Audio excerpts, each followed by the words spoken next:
بسم اللہ الرحمن الرحیم۔ بھارت کے 4 سفر، اس کا حصہ دوم، اور آج اس کی قسط نمبر 15۔ گوالیار، جس کا نام ایک جوگی کے نام پر رکھا گیا۔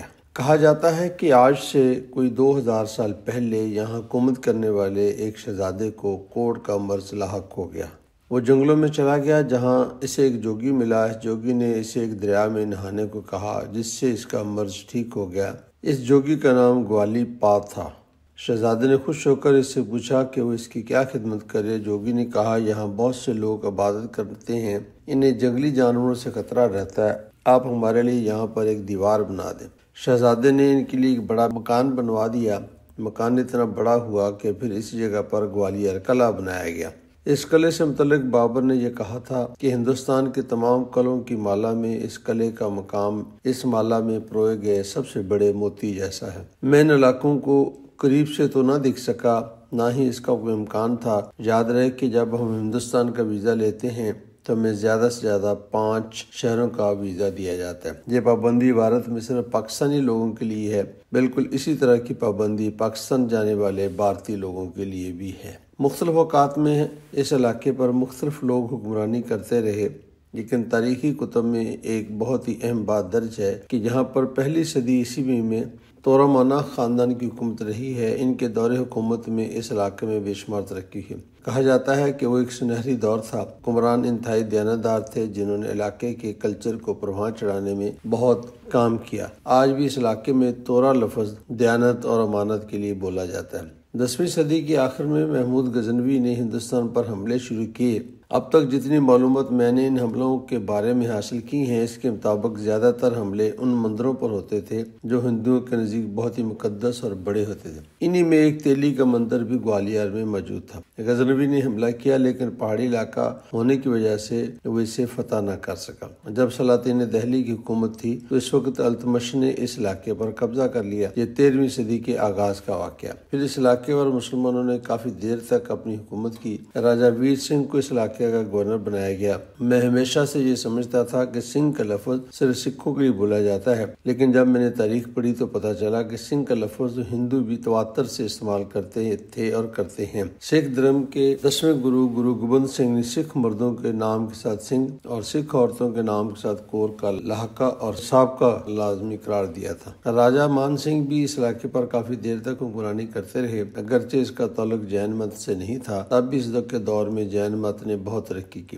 راجہ مان سنگھ نے یہاں پر ایک خوبصورت مندر بنایا جس کا نام مان مندر پیلس ہے۔ پیلس کا لفظ اس وقت تو نہیں بولا جاتا ہوگا کیونکہ یہ ایک انگریزی کا لفظ ہے۔ اس وقت تو مندر کا نام صرف مان سنگھ مندر ہی ہوگا، بعد میں اس کے ساتھ پیلس کا لفظ لگایا گیا ہوگا۔ یہ انگریزی زبان سے محبت کا اظہار بھی لگتا ہے۔ محبت ہے یا مروبیت، کچھ تو ہے۔ انگریزوں کی آمد سے کچھ عرصہ قبل یہاں پر ایک سندھیاس نام کی ریاست قائم ہوئی، جو ان سینکڑوں ریاستوں میں سے ایک تھی جنہیں پرنسلی اسٹیٹ کہا گیا۔ ان ریاستوں کا انگریزوں سے الحاق تھا۔ جب انگریز چلے گئے تو ریاستیں بھی ختم کر دی گئیں۔ اب یہ مدھیہ پردیش کا ایک بہت ہی اہم شہر ہے۔ مدھیہ سے مراد درمیانہ یا مرکزی ہوتا ہے۔ مدھیہ پردیش بھارت کے مرکز میں واقع ہے۔ یہ وہ علاقے ہیں جہاں پر ہندو تہذیب و تمدن کے سب سے زیادہ نشانات پائے جاتے ہیں۔ اس شہر میں بہت زیادہ تاریخی مقامات ہیں۔ یہ مناسب سرد علاقہ ہے، یہاں ہر طرف پہاڑیاں ہیں۔ کہا جاتا ہے کہ یہ شہر ہندوستان کے 100 شہروں میں سے ہے جنہیں بھارتی حکومت سمارٹ سٹی بنانا چاہتی ہے۔ اس شہر کے بارے میں ایک مضمون گوالیار ڈویژن کی ویب سائٹ پر موجود ہے۔ میں نے پوری کوشش کی کہ کوئی ایسی کتاب مل جائے جس میں گوالیار کی تاریخ درج ہو، مجھے نہ مل سکی۔ البتہ کئی لوگوں کے مضامین ضرور ملے جن میں سب سے اہم درجے بالا مضمون ہے۔ یہاں کی ایک بات جو مجھے اچھی نہیں لگی کہ یہ دنیا کے انتہائی آلودہ شہروں میں سے ایک شہر ہے، جس کی وجہ یہاں پر بہت زیادہ کارخانوں کا ہونا ہے۔ یہاں پر دولت آتی ہے، اگر دولت کمانے والے ذرائع کا خیال نہ کیا جائے تو پھر آلودگی تو لازمی ہے۔ گوالیار سے بے شمار مسلمانوں نے ہجرت کی، جن کی اکثریت کراچی میں رہتی۔ ان لوگوں نے اپنے آبائی شہر گوالیار سے محبت کے اظہار کے لیے ملیر کینٹ کے شمال میں گوالیار کوآپریٹو ہاؤسنگ سوسائٹی بھی بنائی ہوئی ہے۔ اگر آپ کراچی جائیں تو آپ کو گوالیار کے نام کی دکانیں نظر آتی ہیں، جس سے یہ اندازہ ہوتا ہے کہ گوالیار میں مسلمانوں کی ایک بڑی تعداد رہتی تھی۔ اس وقت گوالیار میں تقریباً 10% کے قریب مسلمان رہتے ہیں، جبکہ ہندوؤں کی تعداد 90% کے قریب ہے۔ جین مت کے لوگ بھی اس علاقے میں رہتے ہیں۔ جو کہ آبادی کا صرف 2% حصہ ہے۔ شہر کی آبادی 10 لاکھ سے زائد ہے، اس کا مطلب کہ 1 لاکھ سے زائد مسلمان شہر میں رہتے ہیں۔ ایک صاحب نے بتایا گوالیار وہ شہر ہے جہاں پر ایک آدھ بار کے علاوہ کبھی بھی ہندو مسلم فسادات نہیں ہوئے، عمومی طور پر سب لوگ امن سے رہ رہے ہیں۔ یہ ایک ہندو صاحب کی رائے تھی، حقیقت کچھ اور بھی ہو سکتی ہے۔ تاریخ سے یہ بھی پتہ چلتا ہے کہ تانسین بھی شہر میں بارہا آیا، جس کی وجہ اس شہر کے لوگوں کا موسیقی سے لگاؤ بھی تھا۔ اب بھی شہر میں کئی موسیقی کے ادارے اور تنظیمیں موجود ہیں جو تانسین کے نام سے منسوب کی جاتی ہیں۔ جھانسی جنگ آزادی کی ایک ہیروئن رانی جھانسی کا شہر۔ ریلوے کے ٹائم ٹیبل سے مجھے پتہ چلا کہ ہماری گاڑی صبح 4 بجے کے قریب جھانسی پہنچے گی۔ اگر آپ کو یاد ہو تو جنگ آزادی میں انگریزوں کے خلاف جن لوگوں نے حصہ لیا ان میں ایک نام رانی جھانسی کا بھی تھا۔ اس وقت رانی جھانسی کا نام بہادری کی نشانی بن گیا اور اب تک ہے۔ بھارت میں ان کے نام پر متعدد ناول لکھے گئے اور کئی فلمیں بھی بنائی گئیں۔ جھانسی شہر میں ان کے نام پر ایک یونیورسٹی بھی بنائی گئی۔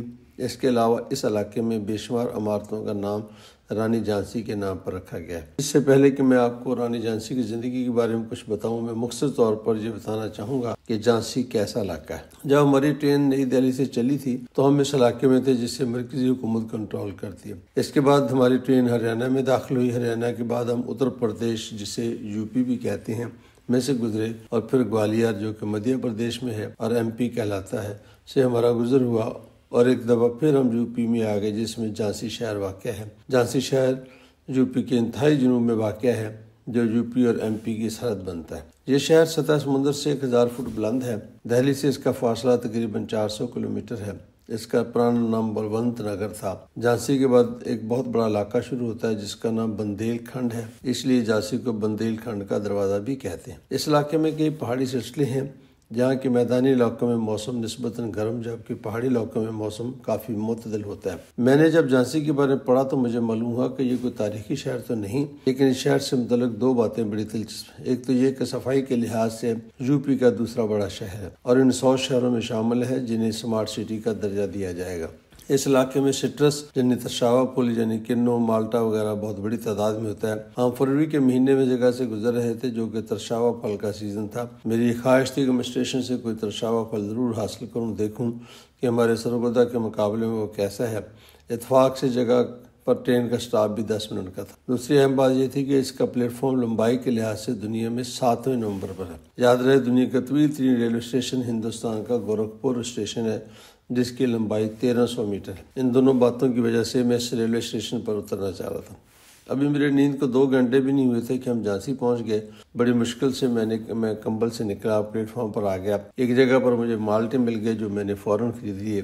میرا دوسرا مقصد پلیٹ فارم دیکھنا تھا۔ میں اس کی لمبائی کو دیکھتا رہا اور ایک سٹال سے چائے بھی پی کیونکہ میں ابھی جاگنا چاہتا تھا تاکہ اگلے 2 گھنٹے کے بعد سردار صاحب کو بھوپال اسٹیشن پر خدا حافظ کہہ سکوں۔ چائے پیتے ہوئے میں نے سٹال پر موجود لڑکے سے باتیں کرنا شروع کر دی۔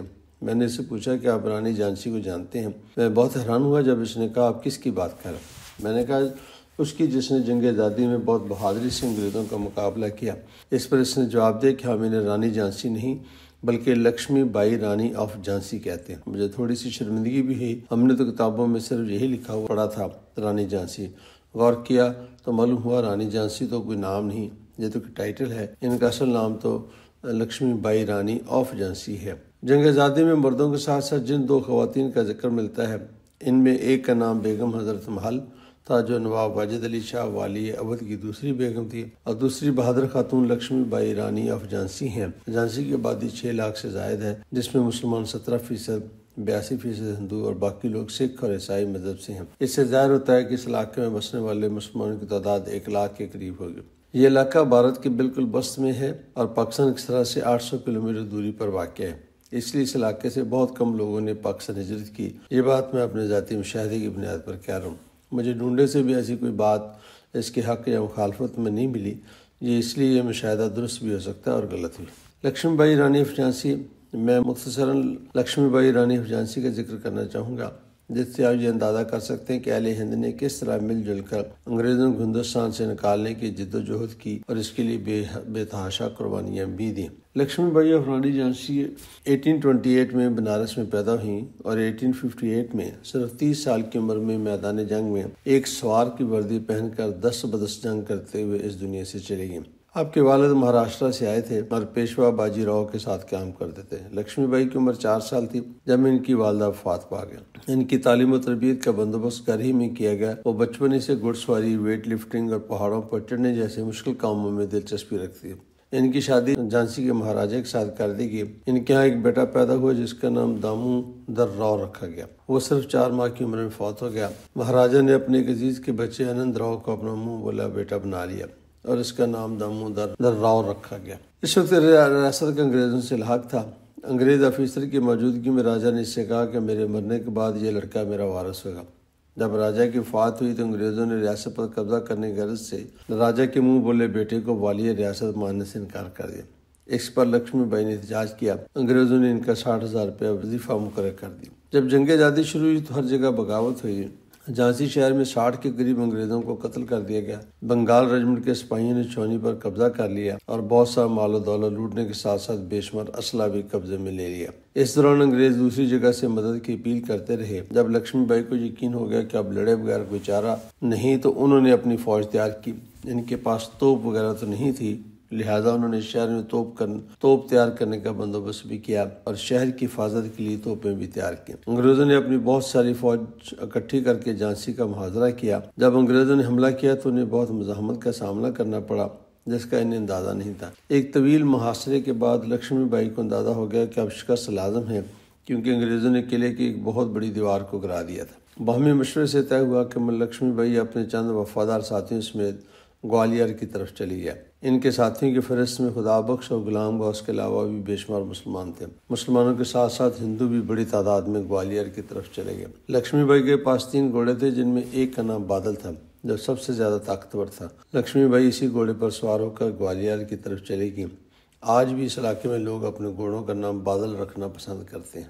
انگریزوں کا ظلم جاننے کے لیے اتنا ہی کافی ہے کہ انگریزوں نے جھانسی پر قبضے کے بعد اپنے 60 لوگوں کے بدلے 5,000 لوگوں کو قتل کیا۔ جھانسی موجود ہر وہ شخص جس کی عمر 16 سال سے زائد تھی کو قتل کر دیا گیا۔ جنگ آزادی کی ناکامی کے بعد جنگ آزادی میں حصہ لینے والوں کے قتل کو ہی جائز قرار دیا گیا۔ یہ تھا انگریزوں کا انصاف۔ اس کے بعد سب سے زیادہ ظلم دلی میں ہوا۔ پاکستان کے موجودہ علاقوں میں بھی اس طرح کے بے شمار واقعات ملتے ہیں۔ میں ایک دفعہ قلعہ بالا حصار پشاور گیا تو ہمارے گائیڈ نے بتایا کہ سامنے والے علاقے میں انگریزوں نے مقامی قبائل کے لوگوں میں جن میں افریدی پیش تھے کو موت کی سزا دی۔ یہ واقعہ جنگ آزادی کے بعد کا ہے۔ میں دراصل یہ کہنا چاہتا ہوں کہ جس علاقے میں بھی انگریزوں کو فتح ہوئی تو انہوں نے مخالفین کو بے دردی سے قتل کیا۔ کئی مقامات پر انہوں نے لوگوں کو توپ کے منہ پر باندھ کر قتل کیا۔ اس کی چند مثالیں درج ذیل واقع ہیں۔ ایک طرح کے واقعہ فیروز پور پنجاب میں بھی پیش آیا جس کی تفصیلات ذیل لنک سے مل سکتی ہیں۔ رپورٹوں کے مطابق پشاور میں بھی ایسے واقعات پیش آئے جہاں لوگوں کو ظالمانہ طریقے سے قتل کیا گیا۔ ایک طریقہ توپ کے ساتھ باندھ کر قتل کرنا بھی تھا۔ کیا یہ واقعہ قلعہ بالا حصار کے جنوب مشرق پیش آیا یا کہیں اور؟ میرے ایک پختون دوست جناب فدا محمد خان صاحب نے سوال اٹھایا۔ ہمارے گائیڈ نے بتایا تھا کہ قلعہ بالا حصار کے پاس پیش آیا تھا۔ مجھے جو معلومات ملی ان کے مطابق توپ سے باندھ کر قتل کرنے کے واقعات ہندوستان کے بے شمار شہروں میں رونما ہوئے جن میں پشاور بھی شامل ہے، جس کی تصدیق انگریزوں کی اپنی کتابوں سے ہوتی ہے۔ یہ انگریزوں کا طرز حکومت تھا جو 7 سمندر پار کر کے ایک آزاد ملک پر قبضہ کیے بیٹھے تھے اور کروڑوں لوگوں کو غلام بنا رکھا تھا، جبکہ انہیں وہ جمہوریت کو پروان چڑھا رہے تھے۔ گوالیار کے قریب جب شدت سے جنگ ہو رہی تھی اور لکشمی بائی کو شکست بھی نظر آ رہی تھی تو اس نے ایک شاہ سوار کی وردی پہنی اور ایک مردانہ لباس بھی میں میدان جنگ میں آ کر براہ راست انگریزوں کی فوج کے ساتھ جنگ شروع کر دی۔ یہ کسی بھی عورت کے میدان جنگ میں شریک ہونے اور میدان جنگ میں جان دینے کا ایک اہم واقعہ ہے۔ انگریزوں نے اپنی کتابوں میں ان کی بطور سپاہی جنگی صلاحیتوں کا اعتراف کیا۔ اس وقت لکشمی بائی کی عمر 30 سال تھی۔ اس نے جنگ میں وہ جوہر دکھایا کہ لوگ آج تک اس کی مثالیں دیتے ہیں۔ یاد رہے جنگ سے پہلے انگریز انہیں صلح اور معافی کی آفر کر چکے تھے، لیکن لکشمی بائی نے جنگ کو صلح پر ترجیح دی، بلکہ در حقیقت ان کی فوج بھی کمزور تھی، دشمن طاقتور تھا، شکست بھی یقینی تھی۔ ایسی صورتحال میں حوصلہ اور دلیری ہی کا امتحان ہوتا ہے۔ اس جنگ میں لکشمی بائی زخمی ہو گئی اور ان کے پاس ان کے صرف چند ساتھی تھے۔ لکشمی بائی نے ان سے کہا میرے بچنے کا کوئی امکان نہیں، جیسے ہی میری موت واقع اس سے پہلے کوئی انگریز مجھے دیکھے یا ہاتھ لگائے آپ مجھے فوراً جلا ڈالیں۔ ان کے ساتھیوں نے ایسا ہی کیا۔ لکشمی بائی کی موت کی یاد میں پھول باغ کے نام سے ایک عمارت بھی گوالیار کے علاقے میں بنائی گئی ہے۔ لوگ اس جگہ کو ان کا مقبرہ کہتے ہیں۔ کہا جاتا ہے کہ ان کی باقیات کو اس جگہ دفن کیا گیا تھا۔ لکشمی بائی کی موت کے بعد ان کا منہ بولا بیٹا، جو ہمیشہ ان کے ساتھ رہتا تھا، گرفتاری سے بچنے کے لیے اپنے چند ساتھیوں کے ساتھ جنگلوں کی طرف چلا گیا۔ جنگلوں میں ہی ان سب کی موت واقع ہوئی۔ اس طرح اس خاندان کا کوئی فرد بھی انگریزوں کے ہاتھ نہ آیا۔ ایک دلچسپ بات لکشمی بائی اور رانی جھانسی کے متعلق بڑی مشہور ہے۔ لوگ کہتے ہیں جب ان کو انگریزوں نے ہتھیار ڈالنے کہا تو لکشمی بائی نے ایک نعرہ لگایا جو آج تک اس علاقے میں معروف ہے اور کئی مقامات پر لکھا ہوا ہے۔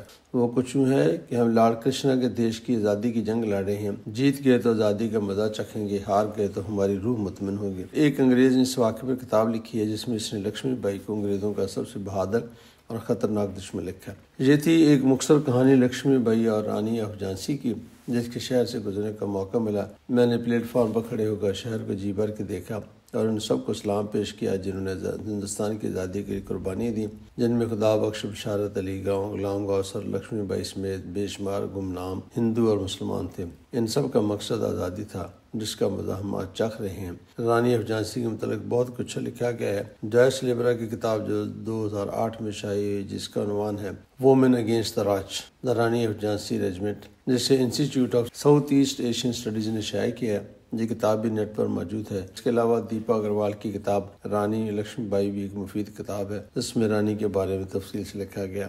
کتاب بھی اسی کے بارے میں لکھی جاتی ہے جو انسانیت کی خدمت کا جذبہ رکھتے ہیں اور اس پر عمل بھی کرتے ہیں۔ جھانسی ریلوے اسٹیشن کے دیکھنے کے بعد بہت دیر تک میں تصور میں ان لوگوں کو یاد کرتا رہا جنہوں نے ہندوستان کی آزادی کے لیے جدوجہد کی تھی۔ انہی سوچوں میں گم مجھے نیند آ گئی۔ باقی انشاءاللہ اگلی قسط میں۔